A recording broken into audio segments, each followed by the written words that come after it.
AITA for not backing my wife up when our son says she's no longer his mother? Hey Reddit, I'm honestly at the end of my rope here. I don't even know where to start with this whole mess. But I guess the best place to begin is the moment I realized that my marriage might be completely over. I've been holding back from sharing this, but at this point I'm tired of being painted as the bad guy. I need an outside perspective because the people around us, her friends mainly, seem convinced I'm the asshole here. So, here goes. TLDR. My wife told me she regretted marrying me and wished she'd gotten an abortion when she was pregnant with our son. He overheard and told her that she wasn't his mother anymore. Now she wants me to make him talk to her again, but I don't think it's my place. AITA? My wife, Jane, and I met in college. Back then, she was this driven, ambitious girl who had her whole life planned out. She was majoring in finance and had dreams of working on Wall Street, while I was a philosophy major with dreams of, well, honestly, I didn't really have a clear goal at the time.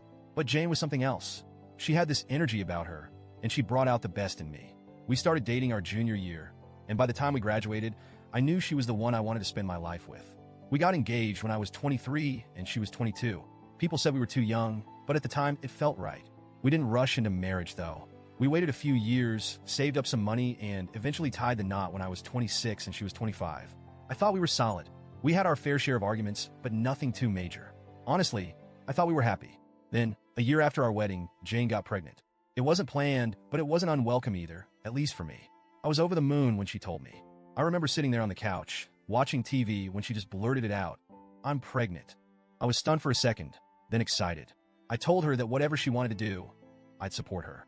If she wanted to wait, if she wasn't ready, that was fine with me. But she decided to keep the baby, and I was all in. But that's when things started to change. Pregnancy wasn't easy for Jane. I get that. It's not like I expected her to be glowing and happy every day. I did my best to help her out, make her comfortable, and reassure her that we were in this together. But she was distant, moody, and just not herself. I chalked it up to hormones and figured that once the baby came, things would settle down. Spoiler alert, they didn't. When Jack was born, it was like a switch flipped for me. I loved that kid from the moment I laid eyes on him. He was perfect. Jane, on the other hand, didn't seem to feel the same. She was tired, frustrated, and seemed disconnected from both me and Jack. She was diagnosed with postpartum depression, PPD, which I understood, at least as much as a guy can. I encouraged her to seek therapy, to talk to someone, but she refused. She insisted that she didn't need help, that she'd get over it on her own. But she never did. The first couple of years after Jack was born were brutal.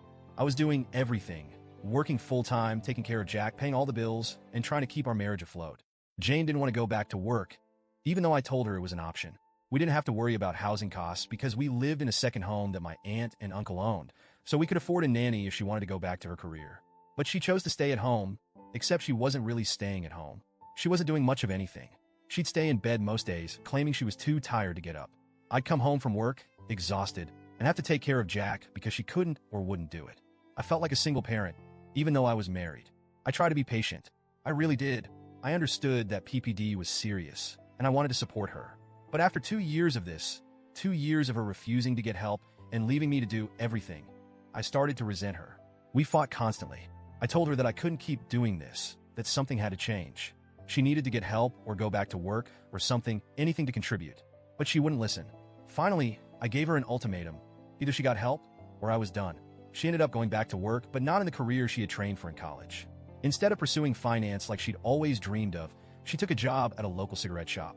At that point, I was so emotionally checked out that I didn't even care. At least it was something. By the time Jack was 5, our marriage was basically dead.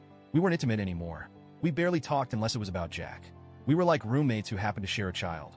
I tried to keep things civil for Jack's sake, but it was hard.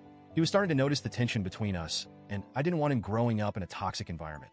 Despite everything, Jack turned out to be a great kid. He was smart, independent, and intuitive. He could tell that something was off between me and Jane, even when we tried to hide it. He started to pull away from her, preferring to spend time with me or his friends. Jane noticed, but she didn't seem to care enough to do anything about it. As the years went on, things just got worse. Jack and Jane never really bonded the way a mother and son should. I think it was partly because of how she acted when he was a baby, but also because she just wasn't present. Jack relied on me for everything, and Jane became more of a stranger to him. Fast forward to last year. Jack was 16, and we were gearing up for his senior year of high school.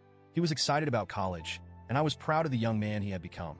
Jane and I were still living in this limbo of a marriage, just waiting for the day when Jack would leave for college, so we could finally pull the plug on this whole thing.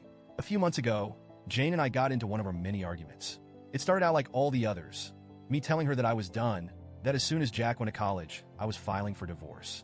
She called me worthless, said I'd never been a good husband, and then dropped the bomb. She regretted ever marrying me, regretted getting pregnant, and wished she had gotten an abortion when she had the chance. I don't know if she thought Jack wouldn't hear her, but he did. He was standing in the hallway, and the moment those words came out of her mouth, he stepped into the room and said, "Fine, have it your way. You're not my mother anymore. Go fuck yourself." Then he stormed out. Jane was shocked. I mean, I was too, but at the same time, I couldn't really blame him. What kind of parent says that about their kid? If my mom ever said something like that about me, I'd probably react the same way. Jack hasn't spoken to Jane since. It's been almost 2 months now, and he avoids her like the plague. He's a smart kid. He's got a part-time job, his own car, and he buys whatever he needs. If he needs help with anything, he comes to me. But as far as he's concerned, Jane doesn't exist. Now, Jane is pissed at me because I won't make Jack talk to her. She keeps telling me that I need to step in and repair their relationship. But honestly, I don't think that's my job. Jack is almost 18. He's old enough to make his own decisions, and if he doesn't want to have a relationship with his mother, that's his choice. I'm not going to force him to forgive her, especially after what she said.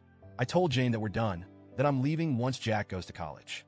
She knows it's over, but now she's acting like it's my fault that Jack won't talk to her.